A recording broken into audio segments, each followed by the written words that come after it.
It's called Every Red Heart Shines Toward the Red Sun.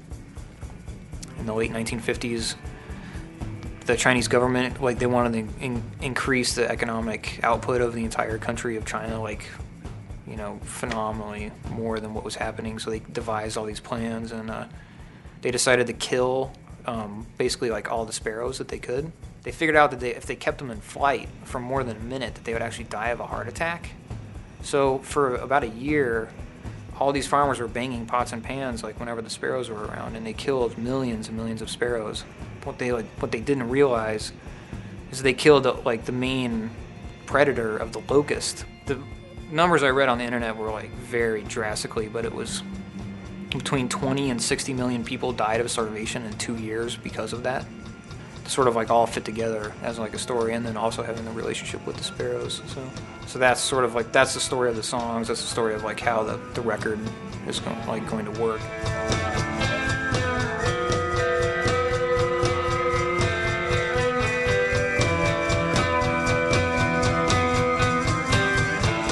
I think the new record has a little bit more direction. I think the songs, they make a little more sense the way they're set up. They're not just kind of meandering all over the place. So I think that this album is, I think we all feel really strongly that it was written at the right time, recorded at the right time, and that like we all feel like we were able to get across what we wanted to with those songs. For the new record, a lot of the songs that we ended up writing are pretty dark. And that's something I think a lot of people have mentioned too, is that the new album sounds like a much darker kind of thing, which I think is kind of my addition to every band that I play in, is I bring the darkness.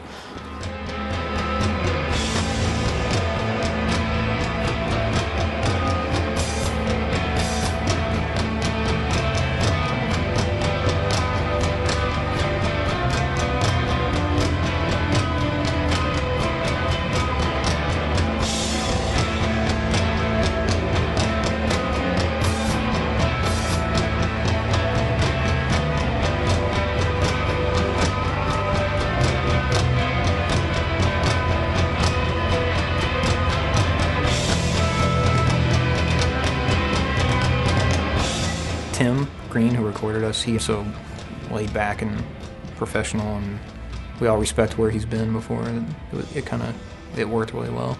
Tim is really great at kind of getting what people were going for in the 70s sounds, but also doing it with, like, you know, what people know of engineering today. It was great. I mean, we got to spend actual time on it. We got, you know, sounds that we liked and recorded in a cool place that, you know, we could get a nice live, vibrant sound out of.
all have a part in the balance, and definitely saying what we think is too much of this and not enough of that. And it's a real compromise, but that's what gives us our sound, is that general compromise between everybody about how long a part should be. We were allowed to take an idea and sort of let it run its course, and then that's when we switch to the next part. And it's nice to offset loud with quiet. I mean, it's not that technical, but it's it's because it's you can't have all loud all the time, and you can't have all quiet all the time. You can, but it's silence is just as powerful as noise.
The music that we make with Red Sparrows is music that conveys an emotion in and of itself, rather than having to be about a specific emotion, So that's something that I think it makes it a little bit more honest, I think. And maybe, to me, it's a lot more interesting to try to convey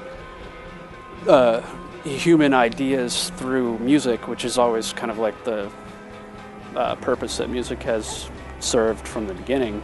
I just always been attracted to this kind of music, and the kind of people who listen to this kind of music, or we're into this kind of culture. There's a sincerity that exists, I think, in a lot of the bands that are playing instrumental music today that was inspired by this kind of like post-punk, but like still, I don't know, just this way of thinking, this like lifestyle.